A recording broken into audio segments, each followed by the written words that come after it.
So hello guys, good morning, good afternoon, good evening. तो आज हम पढ़ेंगे आर्टिकल जो है 39 जो है वो इंडियन कॉन्स्टिट्यूशन का, वो क्या कहता है। ये भी डीपीएसपी है, डायरेक्टिव प्रिंसिपल जो है ऑफ स्टेट पॉलिसी। ये क्या कहता है, आर्टिकल 39 जो है इंडिया का, आर्टिकल 39 जो इंडियन कॉन्स्टिट्यूशन का, उसका क्लोज 1 क्या कहता है। ये इंश्योर्स के मैन और women equally have right to an adequate mean of livelihood. Livelihood का मतलब क्या है? रोजगार। ठीक है, जिससे इंसान जो है जिंदा रहेगा, लिवलीहुड। कि मैन हो चाहे आदमी हो चाहे औरत हो, उसके पास बराबर का हक होना चाहिए।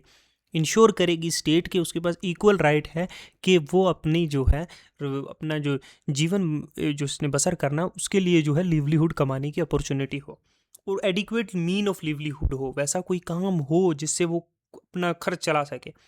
आर्टिकल 39 का जो क्लोज बी है, ये मैंडेट करता है कि ओनरशिप, मतलब किसी चीज़ का जो है मालिकाना हक, जो मालिक है किसी चीज़ की, कोई ओनरशिप, और जो कंट्रोल है of communities material resources.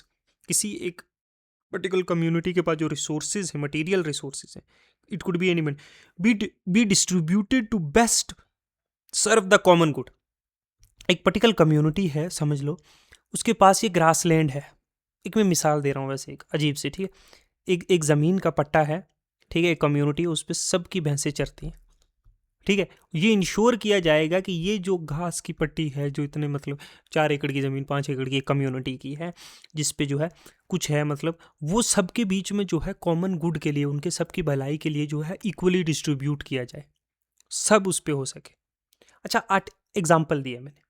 Article 39 का क्लोज सी कहता है, ये रिक्वायर करता है कि ऐसा इकोनॉमिक सिस्टम, ऐसा जो है ना, जो अर्थशास्त्र सिस्टम होना चाहिए जो अवॉइड करे, जो क्या है, जिससे क्या हो, कंसंट्रेशन ऑफ वेल्थ ना हो।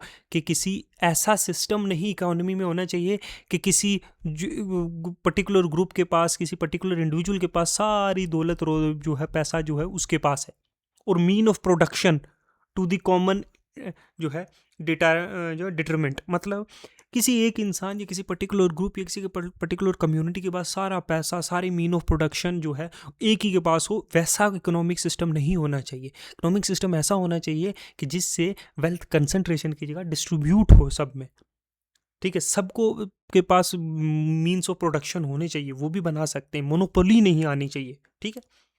आर्टिकल 39 का क्लोज डी का प्रमोट करता है equal pay for equal work for both man and women.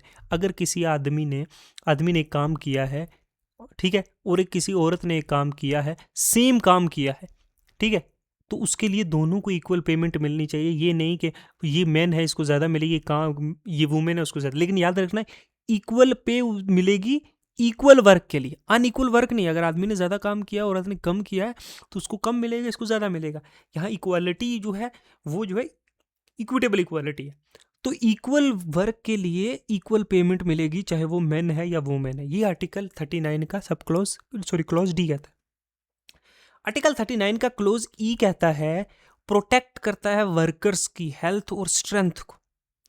State को कहा गया कि वो जो जो काम करने वाले लोग हैं, उनकी तबीयत और उनकी ताकत को जो है वो क्या करना है, बचा के रखना, महफूज करना, स्टेट को प्रोटेक्ट करना, प्रिवेंट करना, रोकना है economic necessity from forcing unsuitable avocations specially for children.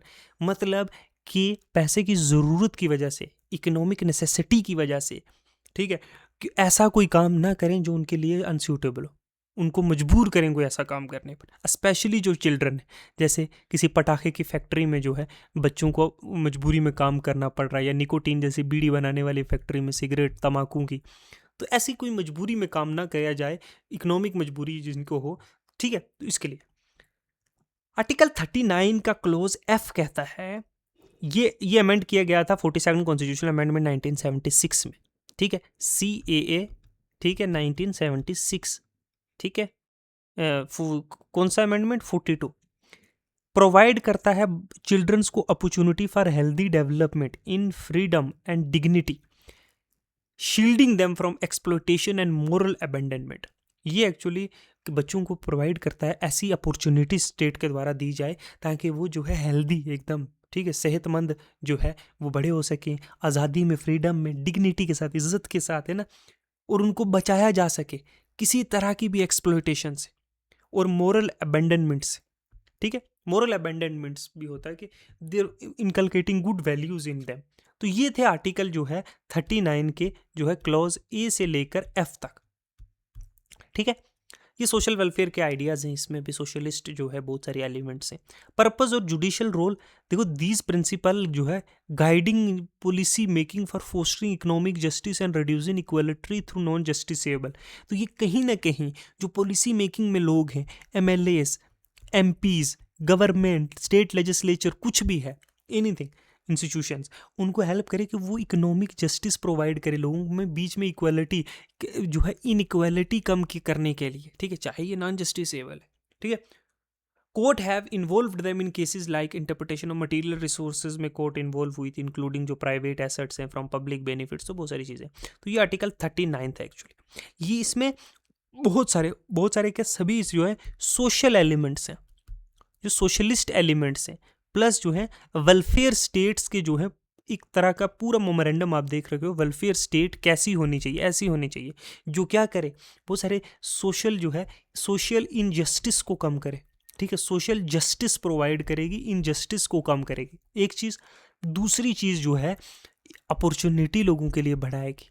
तीसरी चीज़ जो है क्या थी, इनकम इनइक्वालिटी को कम करेगी, इनकम में जो इनइक्वालिटी है उसको कम करेगी। ठीक है, अच्छा, यहाँ तक कि लोगों को जो है इंडिविजुअल को कोई ऐसा काम करने पे मजबूर ना करे due to its economic condition उसकी। ठीक है, इसमें चाइल्ड्स प्रोटेक्शन की भी बात की गई है, चिल्ड्रंस प्रोटेक्शन। ठीक है, उनको ऐसे हजार्डस चीज़ों पे, जगहों पे जो है एम्प्लॉयमेंट नहीं दी जाए।